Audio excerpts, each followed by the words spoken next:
for Hauptmann Klaus Richter of the 352nd Artillery Regiment. The morning began like any other on the Normandy coast. A thin, damp mist hung over the English Channel, muffling the world in a gray stillness. The air was cold, filled with the familiar scent of salt and wet earth. It was just after 5 a.m. Another watch, another day of anxious waiting. But through his field glasses, as the first hint of dawn tried to break the horizon, the sea began to change. It wasn't the tide. It wasn't a weather front. It was something impossible. A dark line had appeared where sea met sky, a smudge that just kept growing, sharpening, and multiplying. This wasn't a fleet. It was a city of steel, a floating metropolis sailing out of the mist and into history. At that moment, before a single Allied soldier set foot on the beaches below, before the world even knew the name Omaha or Utah, he knew the Reich was about to drown. To understand the shock of that morning, you have to get inside the mindset of Fortress Europe in the spring of 1944. From the coast of Norway down to the Spanish border, German engineers had built the Atlantic Wall. It was conceived as a chain of concrete and steel, bristling with guns, an impenetrable barrier against any invasion. In the minds of German high command, and in the propaganda fed to the soldiers, it was proof of the Reich's power. But Hauptmann Richter, a professional soldier and a veteran of the Eastern Front, knew the difference between propaganda and reality. At 34, he was old enough to remember a different Germany and young enough to have been shaped by the furnace of the war. He was pragmatic, observant, and deeply tired. His command was an artillery battery with solid check-made cannons nestled in reinforced concrete emplacements a few miles inland from the beaches the Allies would soon codename Omaha. From his observation post, a concrete bunker sunk into a high bluff, he had a commanding view of the sea. Day after day, he and his men drilled.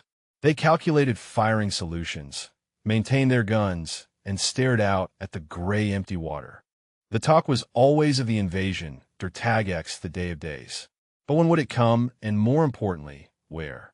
German intelligence was certain the main attack would come at the Pas de Calais, the shortest point across the Channel. It was the logical choice. That's where the 15th Army, the bulk of Germany's strength in the West, was waiting.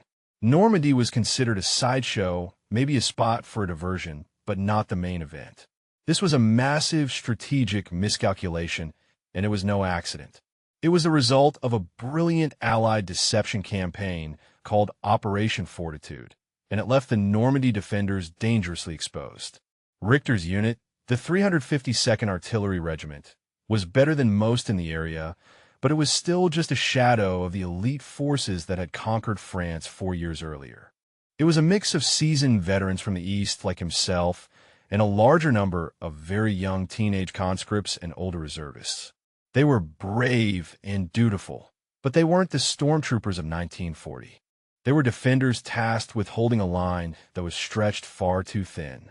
The Atlantic Wall itself was more of a patchwork than a solid wall. Many bunkers were incomplete, minefields at gaps.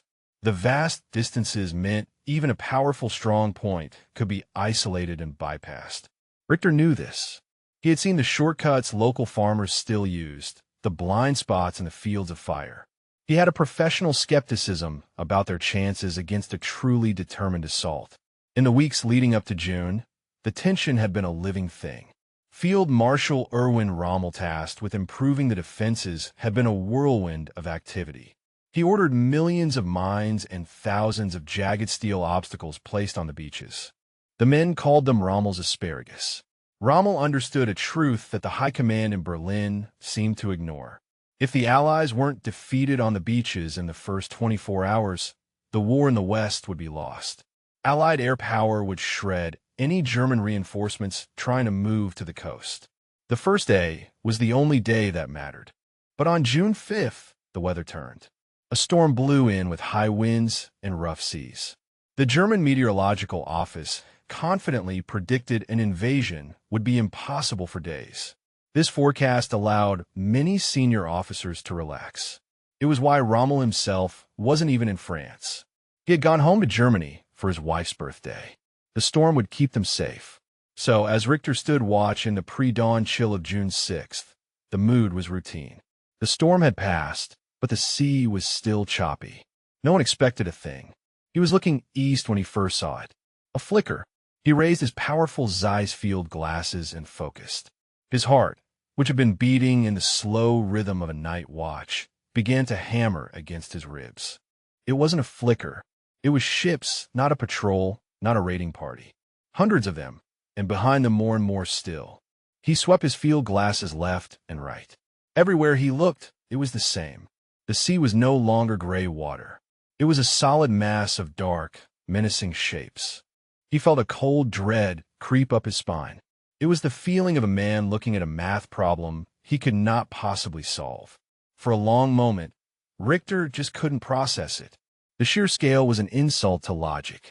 German intelligence had estimated the Allies might muster 3,000 vessels for an invasion, and even that would have been a monumental effort. What he was looking at was something else entirely. He tried to count, but it was a fool's errand. His brain, on instinct, began to categorize. He could make out the hulking silhouettes of battleships and cruisers. He saw swarms of smaller, faster destroyers circling them like wolves. And then there were the others, the endless, uncountable others. Landing craft of all shapes and sizes packed so densely they looked like iron filings drawn to a magnet. He blinked, rubbed his eyes, and looked again. The image didn't change. It only grew clearer as the sun began its slow climb.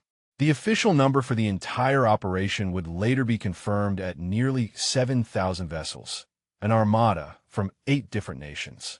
It remains the largest amphibious invasion force in history. But to Richter, it wasn't a statistic. It was a physical presence that seemed to bend the horizon. It was a declaration of industrial power so immense that it made everything he'd ever known about warfare obsolete. Germany had built a wall of concrete. The Allies had responded by building a bridge of steel. He grabbed the field telephone, his hands slick with sweat. "This is Richter at Observation Post 4. I have a visual on the channel. There are ships." The voice on the other end was tired, dismissive. "We have reports of a few ships over Hauptmann. A possible raid. Stand by." Richter's voice was strained. "Urgent. You don't understand. It's not a few ships. It is thousands. The entire sea is covered from horizon to horizon. This is it. This is the invasion." There was a pause, disbelief. Richter could almost hear the man, picturing him as a hysterical junior officer spooked by shadows. "Hauptmann, the sea conditions are not suitable. Our reports show your reports are wrong." Richter shouted, his voice cracking. "I am looking at it with my own eyes. For God's sake, look at the sea." He slammed the phone down in frustration. It was too big to be believed. He tried another line to regimental headquarters and found his commanding officer. "Richter here, sir. The invasion fleet is here. 10,000 ships." He knew he was exaggerating, but in that moment, it felt like an understatement. The major's voice was skeptical. "Richter, are you certain? The weather is clear enough to see the end of the world, Major, and it is sitting in the English Channel, requesting permission to open fire." This time, the urgency cut through. The chain of command was paralyzed by a failure of imagination. Their plans, their maps, their intelligence reports, all of it was being erased by the reality floating a few miles away. While Richter was watching the fleet, the high command was focused on reports of parachutists inland, assuming they were the main event. No one was looking at the sea. Richter didn't wait for them. He shouted orders to his men.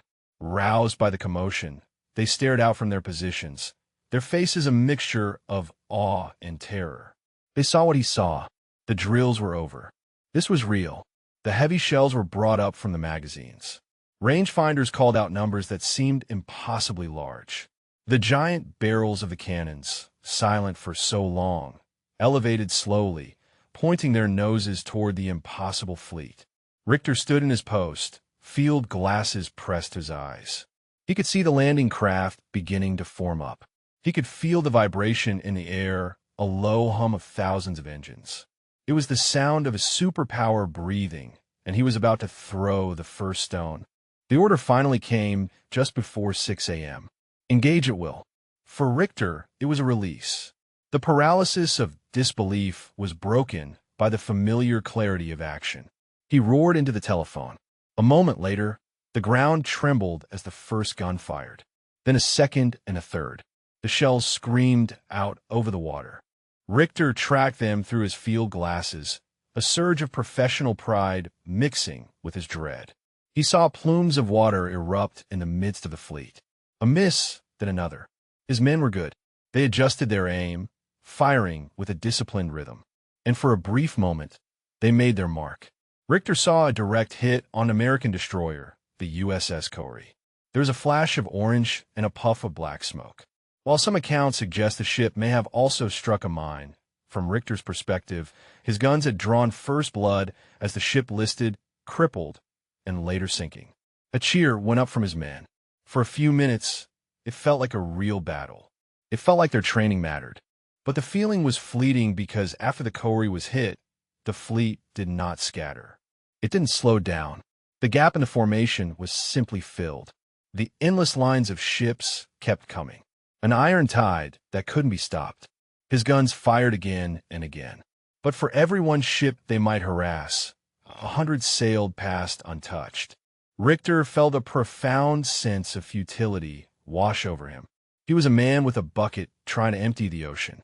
He looked past his own shell impacts and saw the larger picture. The Allied battleships, ships like the USS Texas, were now turning their massive 14-inch guns toward the shore. Then came the reply. It started as a low rumble from across the water. He saw flashes of light from the big ships, like a silent lightning storm on the horizon. A few seconds later, the air around him began to tear itself apart. The ground began to heave. Geysers of earth erupted from the fields. The systematic industrial process of dismantling the Atlantic Wall had begun. Where was the German response? Where were the panzers? Where was the Luftwaffe? Richter scanned the skies and saw nothing but Allied planes, fighters, bombers, transports. They owned the air completely. German doctrine called for armored counterattacks. But the closest armored unit, the 21st Panzer Division, was paralyzed by confusion and the need for a direct order from Hitler's headquarters.